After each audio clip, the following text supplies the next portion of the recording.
Hello everyone, today I wanted to share my updated opinions on Taylor Swift's Midnight's album, the 3 AM edition. If you'd like to skip right to my opinions on the album, I will have a timestamp on the screen right here to where you guys can go to. And now on to a couple quick disclaimers. Number one, this is just my personal opinion of all the songs and interpretation. I would absolutely love to hear yours down below, just keep respectful please. Sorry for any background noise or dust particles that may occur throughout this video. I'm going to be reading off my phone as I always do. Everything that I reference and mention throughout the video will be linked down below in the description if you're curious. Lastly, if I have any notes that I forget to add, check down below. I might have a pinned comment. So I actually have done a reaction to the 3 AM edition of Midnight's, and I will have a card on the screen right here to where you guys can check that out, just if you were curious in terms of my initial thoughts on the album before we get into everything today. But as always, I put all the songs on the album in tiers. There's no specific order in the tier or at all really. I'm just reading them in the order that I wrote them down in. So the first tier that I have is going to be the mid/average tier. The first song that I've written down is going to be Vigilante Shit. So this song sounds like a Reputation reject, and not even a good one at that. I've stated my opinions on Reputation a few times. Basically, in my opinion, one of the worst albums in her discography. I feel like I kind of had to like force myself to like it. At a certain point, I tried to convince myself that it was like one of the best things that she ever did because I really wanted to like the album. I went back to it so many times. Now I think that the album's all right, and I just feel like it kind of like pales in comparison to everything else that she's done. At least that's kind of how I feel for the most part. But basically, she's trying to get back into her Reputation bag. She's trying to make it all edgy, and she's trying to convince me of something that I'm just not believing, basically. Like, that's kind of how I feel all the way throughout this entire song. People said that this is giving Billie Eilish, and you know, I can see it. I really would love to know what her take on the song could have been. I don't care for the lyrics at all. She literally opens it up with, "Draw the cat eye sharp enough to kill a man."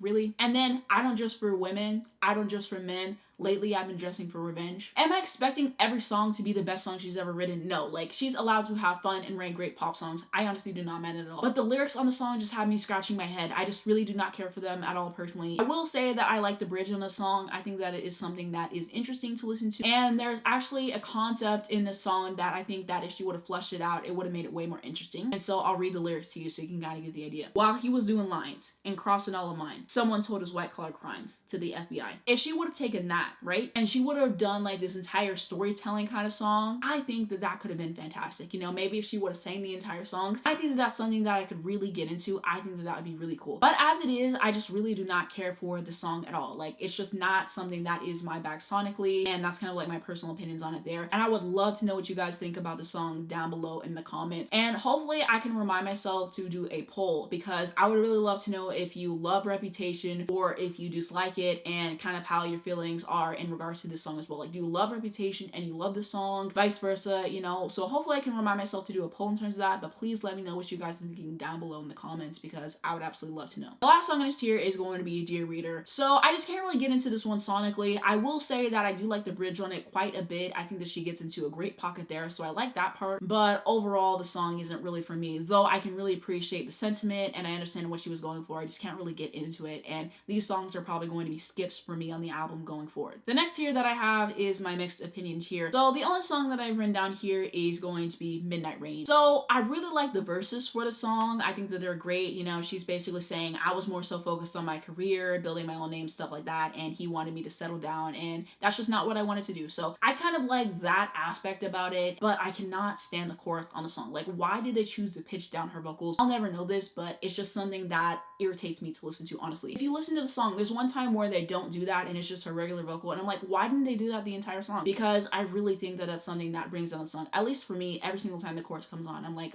we have to deal with this again. So that's kind of like how I feel about the song, basically. I was hoping that it would grow on me more, but it honestly didn't. And I'm really surprised that this song is as popular as it is. Like, it's still charting in the top 10 of Billboard, which is something that I wasn't expecting, but I feel like its popularity can be attributed to just people really liking it, obviously, and I'm sure that this is something that really hits deep for a lot of people and is relatable as well. But for me, this is just not one of the best songs on the album, and that's like kind of how I feel about it in terms of that. And now on to the great tier. So first up, I have Anti-Hero written down. I think that this song is ridiculously catchy, and it is the single for this record, and I completely understand why people have really been gravitating towards it, and it's something that is just really memorable and something that is really relatable as well. And I always liked the song whenever I first heard it, but I feel like as I've been listening to it more, it's grown to me more and more. I really enjoy the song overall. And what stands out to me most about the song is going to be the lyrical content. So she basically said it's like about her insecurities, and I feel like it takes a lot of courage to, you know, write a song about that and kind of like delve deep into that. I like her vocals on here, and I can just really appreciate listening to those. The vocal delivery is something that really hooks me in, particularly listening to the song. I think that the production is something that fits perfectly, and I just really like how she kind of like navigates her way throughout this entire song as well. I wanted to share my favorite lyric with you. Did you hear my covert narcissism? I disguise as altruism, like some kind of congressman. The only part of the song that I don't like is whenever she says, sometimes I feel like everybody is a sexy baby. So this is just something that makes me cringe whenever I listen to it, honestly. Whenever I first heard the song, I had no idea what she meant by that, honestly. And so then I looked it up, and people were saying like, oh, it's a 30 Rock reference, and then they also had like other interpretations for it as well. And so like, I can kind of understand what she was going for with that. If I would have thought about it a little bit more, I could have came to that conclusion, right? But I feel like there was a better way to explain that, because every time I listen to the song and that line comes out, it just sticks out like a sore thumb. I just do not like it at all. But besides that, I do think that it's a great song. It's something that I've really been enjoying listening to lately. And so some quick thoughts on all the remixes, because she's dropped what, like 5, 6, 7 remixes. I can't even keep track at this point. I blink and she drops another remix. I really like the acoustic version, a completely different vibe. I can always really appreciate an acoustic version of a song. The other remixes are just not for me sonically, and so those are my quick thoughts in terms of that. The next song that I've written down is going to be Labyrinth. So I think that this is a stunning track overall. Her vocals are really the centerpiece of the song, and I think that they are great in terms of that. I really love what she's doing vocally on here, and I really like the lyrics on here as well, and it has a very lush production, which I can appreciate. And because the vocals are like the centerpiece of this song, it was kind of more so reminding me of like Epiphany from Folklore, and I have seen people say that this reminds them of the Archer from Lover, and whenever I read that, I'm like, you know what, that's definitely something that I can see. I will say I love the Archer, probably one of my favorite songs on Lover. If not, I would still have it in high regard. I really like that song. And then in terms of Epiphany, as I said before, not one of my favorite songs on Folklore. 9 times out of 10 I skip it just because I'm not really in the mood to listen to it. It's not really my bag sonically, even though it's not a bad song. It's always kind of interesting whenever her albums come out and people are like, oh, it sounds like this part and this little bits of songs, because then I kind of look at it in a different way. The next song that I've written down is going to be Mastermind. So I think that this is a really interesting track overall. Like, the concept of this song is something that is really compelling to me, at least, and I really love the execution of it overall. I can also really appreciate the production on here. I just think that it's great and very fitting for the song. I love the lyrics on here. The bridge hits really hard every single time I listen to it, so I really appreciate the bridge. I think that the vocals on here are great as well, and I also think that this is the perfect closer for the standard edition of the album. About the song, it says, Mastermind is a song that I put last on the album because I'm really proud of it, and I love that. When we were making the song, we wanted the verse to sound like romance and the sort of heroes type of soundtrack, and then we wanted the chorus to sound like a villain has just entered the room, and the idea that you're flipping this narrative and you've been planning and plotting things and making them look like an accident. And I think that's sort of an inside joke between me and my friend. I tend to do that. And so this song is the romantic version of that. The next song that I've written down is going to be High Infidelity. So I think that this is a decent track overall. It has the production from Aaron Dessner, and I can always appreciate their work together, of course. And so the concept of the song is definitely something that is fascinating. Again, her going into more so the complexities of cheating and stuff like that in relationships, which, as people have pointed out, she's talked about in the song like Illicit Affairs, Betty, and those songs are both from the Folklore album. I can appreciate how she approached that overall. I like the lyrics for the track, and I think that she gives a good vocal performance here. The next song that I've written down is going to be Glitch. So I think that this is a really intriguing track overall. The production on here is probably what stands out to me most. Something that is just so rejuvenating to listen to, which I really can appreciate, and I really like the vibe of this track. I feel like it kind of stands out on the album just because of the production, and I really like the lyrics and the concept of the song as well, saying, you know, at first whenever we met, we were just like hooking up or like whatever it is, but then it actually turned into a relationship, and it's like, I think this is a glitch because this isn't what we meant to happen. I think that the vocals on here are cool as well. So I like the way that she navigates throughout the track, and I think that it's cool overall, and definitely something that kind of like stands on her discography. And I wouldn't really mind her going into more so of this bag in like later works, because I just think that it is something that is really unique from the other stuff that she's done so far. The last thing I wanted to say is whenever she goes into the chorus for the last time, it really throws you off, because the entire song she's setting it up like, oh, I think there's been a glitch, right? And that's like the entire chorus part or whatever. And then the last time she doesn't do that, she just says glitch,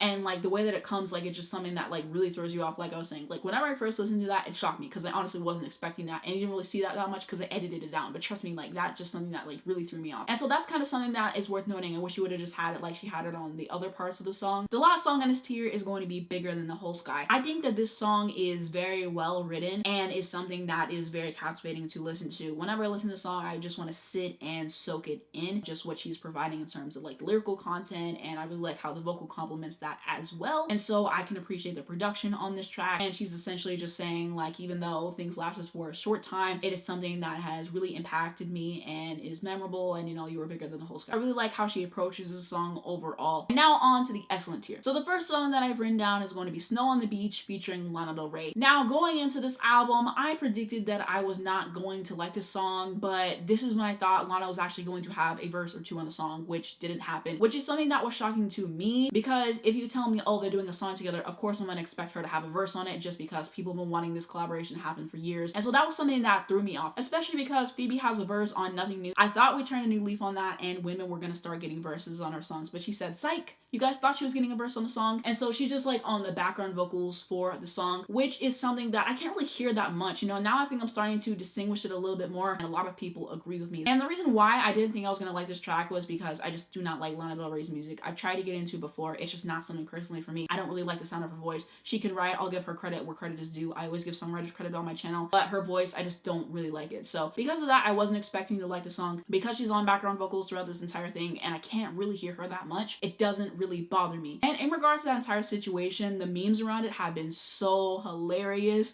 I've just been cracking up with that. But now let's actually get into why I like the song. So I think that the production on here is absolutely beautiful and just something that is so mesmerizing to listen to overall. Really knocked it out of the park in terms of the production. Then I can also appreciate the vocals on the track. Like I said, I can't really hear Lana that much, but I feel like that also kind of means that she's doing a great job blending with Taylor's voice. So I can appreciate whatever she's contributing. I like what Taylor's doing. And I did get used to the vocal delivery in the first verse. That was something that kind of threw me off, but it's something that I can enjoy now. I think that the songwriting on here is great and very fitting with the song. Taylor said basically that the concept of the song is like whenever you're falling in love with someone and they're falling in love with you at the same time, and you're like pinching yourself, you're like, how could this be real? It's like snow on the beach, that kind of thing. And so that's a really interesting concept for the song, and I think with the songwriting they were really able to flush that out. And as I said before, I really love the Janet Jackson reference whenever she says, now I'm all for you like Janet, because Janet is one of my favorite artists of all time, one of the best artists of all time, a legend who does not get the respect she deserves. So to have that on there was definitely something that I love listening to, and I'm really glad that Janet heard it and she said that she loves it. She made a little TikTok about it, and I'm really glad I got to know Janet's thoughts on this, because I never thought I was going to find out. I'm glad to know that she saw that and, you know, get some appreciation, because the woman really deserves it. There's this one part, it's like at the end of the post-chorus, it is right before the bridge of the song, I believe, and so that part specifically, if you listen to the song, you know what I'm talking about, but it reminds me of Lorde. Definitely something off of Melodrama. Yes, I know Jack produced Melodrama and he produced this record, but that's something I wanted to add. So I didn't notice this until someone pointed it out a little bit after the album was released, but basically they pointed out how like sometimes during the song Taylor says snow on the beach and sometimes she says snow at the beach, and sometimes that's something that bothers me. It's not really that big of a deal, but I thought that it was something worth noting, because now that they pointed it out, it's something that I can't really get out of my head. So that's definitely something I wanted to add. The next song I have written down is going to be Lavender Haze. So I think that this is a really refreshing opener for the album. I love the production on this thing. I think that her vocals on here are great as well. I like the lyrical content. She's basically said this one is kind of about ignoring rumors that were put out about her relationship and kind of just enjoying being in love and stuff like that, which is a good concept for a song, and I really like that. And like I said before, I feel like she's kind of just saying like, focus on what I'm doing in my career and not in my personal life. You know, she's saying all that 1950 shit they want from me. Even though she's so successful, they still want her to adhere to certain roles in society and stuff like that. And so I think she's basically just saying like, hey, let's actually focus on my work, not on my personal life. Like, let me have privacy. And so I think that overall lyrically this song is great. I think that it's something that's really catchy, and so I really like how it progresses. As I've also said before, the part right before the chorus reminds me of Hard Feelings and Loveless off of Lorde's Melodrama album. Again, I know Jack produced that as well, but that was something that was really fascinating to me. The next song that I've written down is going to be Question. So I feel like this is a fun pop track to listen to, a major improvement from Midnight Rain in my personal opinion. I really like the melody of this one. I like the vocal on here as well, and just something that I can really enjoy whenever it comes on. And I think that the vocal on here is good. I can appreciate the lyrics as well. As I said before, I don't really care for that one part whenever they have like the vocal processing on her voice or like autotune or whatever it is. It's just something I don't really enjoy, but besides that, I think that the song is something that is enjoyable to listen to. The last song in this tier is going to be Would've, Could've, Should've. It has some really heavy and like sensitive subject matter in it, and I think that she really navigates it well all the way throughout this track. And it's something that's like kind of haunting in a sense, and something that really stays with you, and a very important moment on the record in my personal opinion. And I feel like there's an intensity to the vocals, and it is also something that is really emotive vocal performance overall, and definitely something that is very memorable in terms of that. And I can appreciate how the song progresses. I really like the production and just everything that's going on with this track overall. And now on to my favorite songs on the album. The first song that I've written down is going to be Karma, and this is my favorite song on the record. Like I said before, it really does not get much better than this. This is a perfect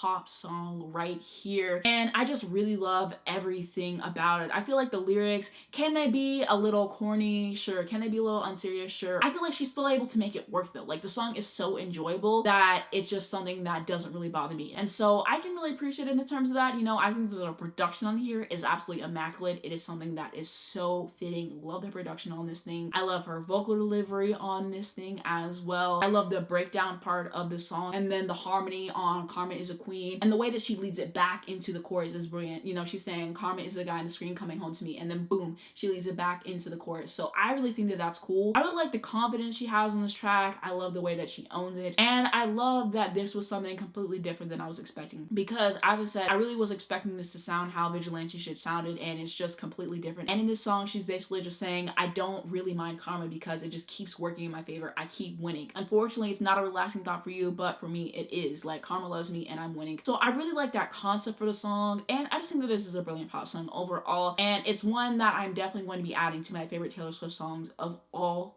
time. And I was actually able to find more information on the song, which I'll read to you now. One of the themes about Midnights is how you're feeling in the middle of the night, and that can be intense self-hatred, intense self-love. You go through these very polarizing emotions when you're up late at night and your brain just spirals. It can spiral downward and it can spiral way up, and you can really be feeling yourself. Karma is written from a perspective of feeling really happy, really proud of the way your life is, feeling like this must be a reward for stuff going right. It's a song that I really love because I think we all need some of those moments. We can't just be beating ourselves up all the time. You have to have these moments where you're like, you know what, Karma is my boyfriend, and that's it. The next song that I've written down is going to be Maroon. So I think that this is an incredible track overall. I love the vocal delivery on here particularly. That's what really stands out to me the most. So satisfying to listen to, especially on the chorus. Like, it's just something that is so cool. I think that lyrically it is fantastic. Just telling a story about how a relationship ended, and Taylor is just such a great songwriter. So I really love what she's doing on this track in terms of the lyrics. And as people pointed out, she's talking about all these different shades of red in the song, and maroon is a darker shade of red as well. So I really love what she is doing lyrically on this song. And then I also really quite love the production on here, something that is so moody and fitting and captivating overall to listen to. So the production on here is great. And this is one I said I was going to keep an eye out on because I felt like it was possibly going to be a favorite for me, and I was absolutely right. And you know, shame on me for not putting this on my favorite tracks whenever I did my reaction, but now that has been rectified. Definitely a very strong track overall. I'd rank it highly among her track twos and a standout for me in her discography. The next track that I've written down is going to be You're on Your Own Kid. So this is one that I predicted was going to be a favorite for me, and I was absolutely right. And her track fives are notorious for being more personal and just having some incredible songwriting on there, and this one is no exception. And so I just really love this track overall. I just think that it's superb. Her songwriting on here is stellar overall. The bridge is absolutely insane. It just gives me so much joy to listen to it, and I just love the story that she's telling all the way throughout the song. Just really great in terms of the songwriting. I think that her vocals are great in the song. I can appreciate her vocal delivery and how she makes it work as well, and I think that the production is something that is so fitting and just feels so right to listen to for this song. Overall, I think that this is an excellent addition to her track fives, and I would rank it very highly among them. Just love this track. The next song that I've written down is going to be Bejeweled. I think that this is such a treat to listen to overall. The album came out, some people weren't feeling this track, and I wasn't one of them. From the beginning, I said this is one of my favorite songs on the album, just because I love how it makes me feel to listen to it. Just so much fun overall. I think that the production on here is just fantastic, and I really like her vocals on here. It's ridiculously catchy. Good songwriting on here. Something that doesn't take itself too seriously, and I really like that about it. It is giving Lover in the best way. About the song, it says, the song Bejeweled is a song that I think it's really about finding confidence when you feel that it's been taken away. For whatever reason, you know, you're feeling insecure, you're feeling taken for granted. One of the things we love to do at night, because we love to go dancing, we love to put on an outfit that makes us feel good, and we love to feel like we're still bejeweled. I think that there are tiny inflections of me pumping myself up to return to pop music after spending these glorious years writing folk songs and being in this metaphorical forest that I've created, which I've loved so much. But there was a bit of pumping myself back up, like, you can do it, you're still bejeweled. I'm still bejeweled, we'll see, but that's what the song's about. I'm really glad that she was able to convince herself to return to pop music, which I'll talk about a little bit later. The next song that I've written down is going to be Sweet Nothing. I think that this is a gorgeous track overall. I just adore it. This is the one that she wrote with Joe, and so I can just really appreciate it overall. It's really comforting to listen to. I think that the songwriting on here is just wonderful overall, and I love the bridge on this thing. One of my favorite moments on this entire record, of course, and I love the piano on here, and the production on here is just great. Her vocals are pretty to listen to. This song just really has it all, just truly a standout on this album for me. The next song that I've written down is going to be Paris. I think that this is a sensational pop song. The pre-chorus on here is so strong. I really love the way that it builds up, something that is so gratifying to listen to there. I love the production on this thing as well. I can appreciate her vocals on here. I love the bridge on this thing. Everything just comes together really nicely on this track, in my personal opinion. It is one that has been stuck in my head, just so ridiculously catchy overall. The last song in this tier is going to be The Great War. So I think that this is a phenomenal track all around. I think that the production is something that is really striking and something that works very well. And then I also really quite love her vocal on here, and I can appreciate her vocal delivery on here as well. I love the lyrics, and just the story that she paints is something that is so fascinating, and I just want to keep hearing what she's going to do there, and she just doesn't let you down in regards to that. Paints a nice picture there, right? The bridge on this song, she absolutely ate.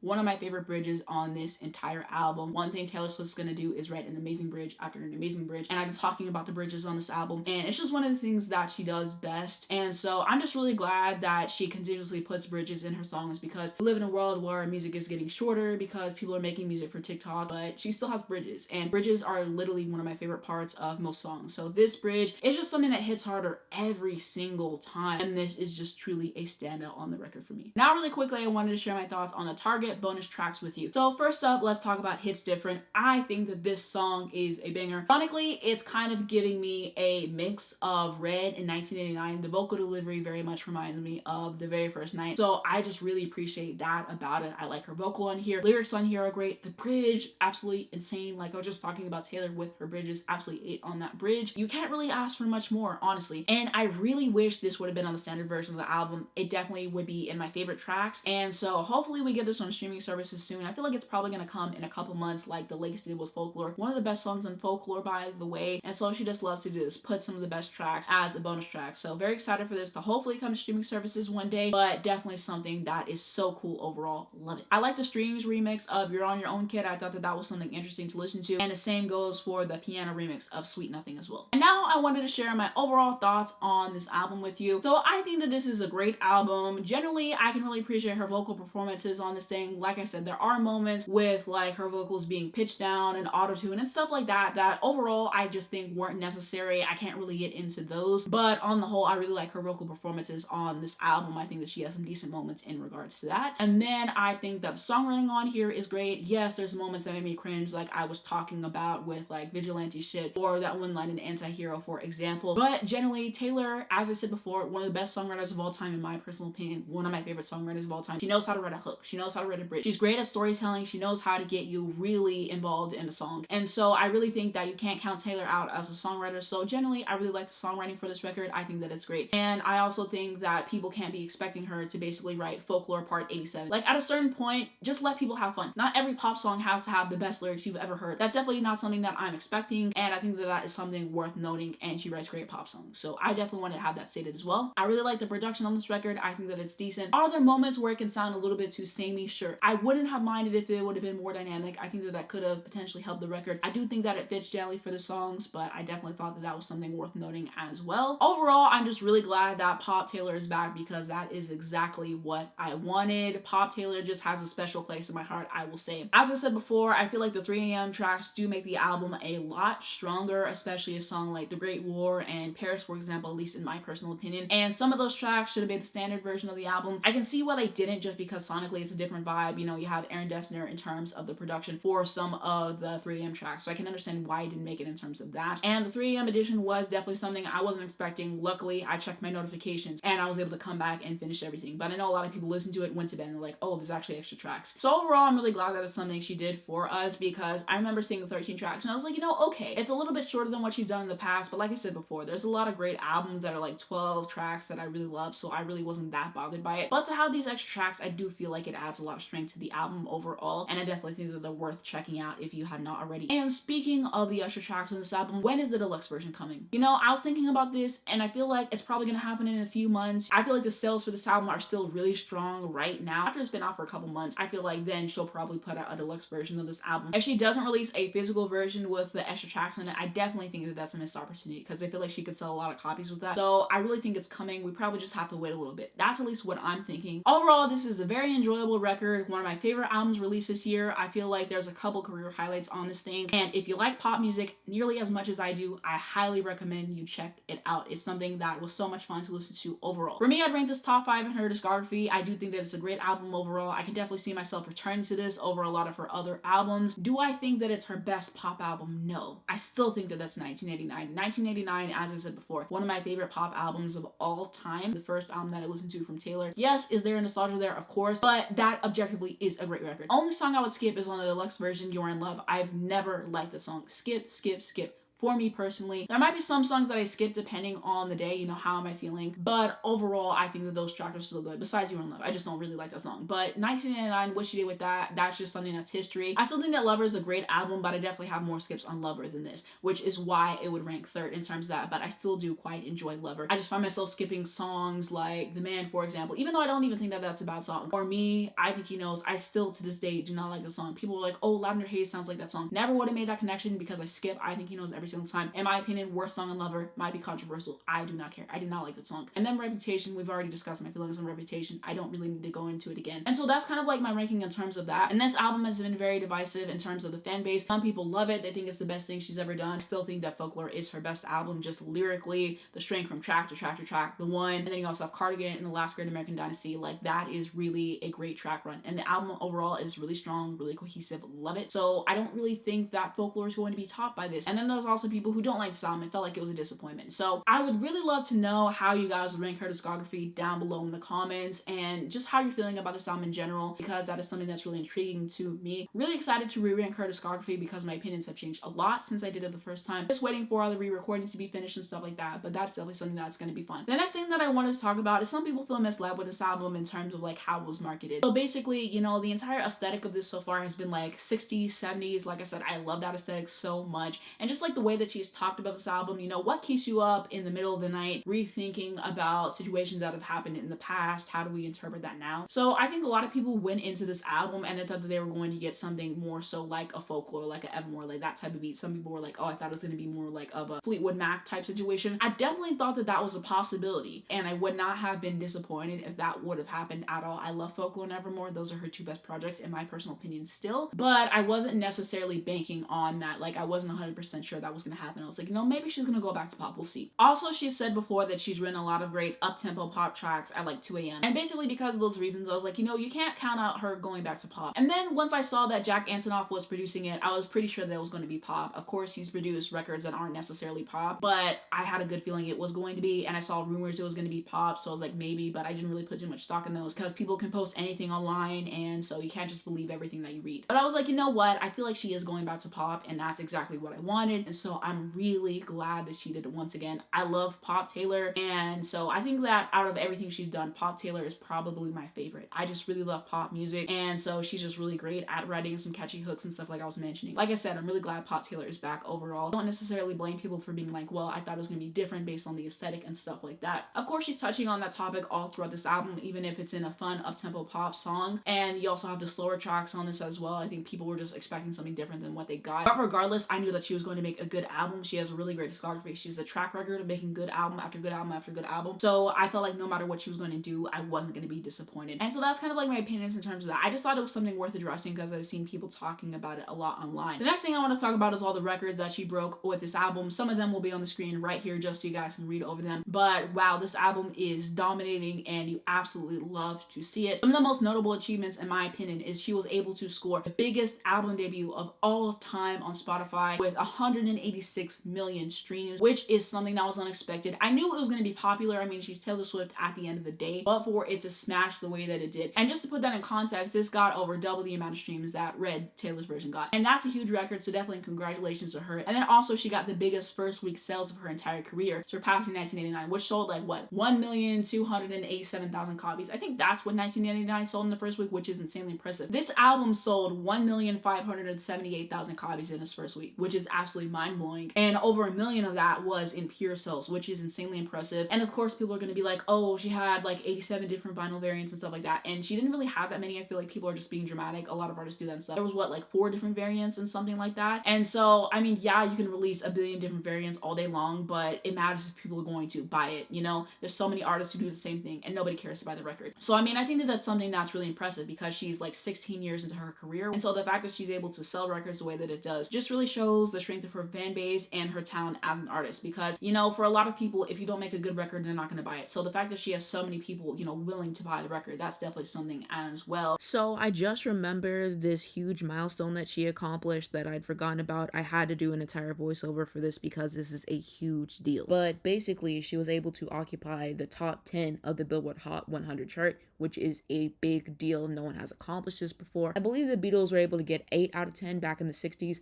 I think Drake got like 7 out of 10, something around there. But she's the first person to ever do this, like I was mentioning. And Billboard said that the streams of the album were strong enough to where she didn't need additional like radio airplay or sales for the song for it to happen. So that is a big thing as well. And Taylor promotes her records hard. And so that's definitely something that is worth noting. I think that also has a point in the success as well. And I saw something about it saying that this is the first time that there's no men present on the top 10 of the Billboard Hot 100 chart. So yeah, this was a big deal, and that's definitely something that I want to add on because it just shows again how huge her fan base is and how great that the record is, and it's just really been dominating on all fronts. Lastly, I wanted to say quickly, charts aren't everything. They don't determine what good music is. There's a lot of trash music that has charted and done well, blah blah blah. I just think that these records are really cool, and I'm always fascinated whenever artists acquire like really unique records, and so I happen to like have learned a lot about it, but it's not the end all be all. Just because your music charts high doesn't mean it's the best music of all time or anything. And so I definitely think that that is something worth noting. I just thought that it was really cool to share. The next thing I want to say is I like the jade green cover of this album a little bit better than the standard variant. I feel like I've gotten used to the standard cover, but the jade green one, I think it's just a little bit better. I like the aesthetic more. So that's definitely something I wanted to know in regards to that. But that is going to be it for my thoughts on Midnights, the 3 a.m. edition. I would absolutely love to know what you guys are thinking down below in the comments. What are your favorite songs? What are your opinions on the album? Do you agree with me? Do you disagree with me? What are your memories with the album so far? Leave it down below in the comments because I would absolutely love to read those. And then if you wanted to see more videos on Taylor Swift, I'll have a card on the screen right here to where you guys can go to, and that just takes you to everything that I've done at this point. The latest video on my second channel actually is an unboxing of all the different vinyl variants of Midnights that I received as a gift, and also the Target CD. So if you want to see that, go over to my second channel as well, and that playlist will also be at the end of this video and linked down below in the description if you guys would like to check that out. But that is going to be it for this video. Thank you guys so much for watching. If you did enjoy it, give it a like down below. It helps me out a lot on YouTube algorithm. I very much appreciate it. You guys can subscribe right down below if you want to see more videos like this. If you hit the bell, you get a notification to your phone when I post so you not miss when new videos come out. The first link down below in the description will be my second channel, and I'm also going to have my Twitter, my Instagram, and my Spotify if you'd like to follow me on there as well as a link to this record. Lastly, links to educate you guys on important situations. Thank you guys so much for watching this video, and I'll see you in my next one.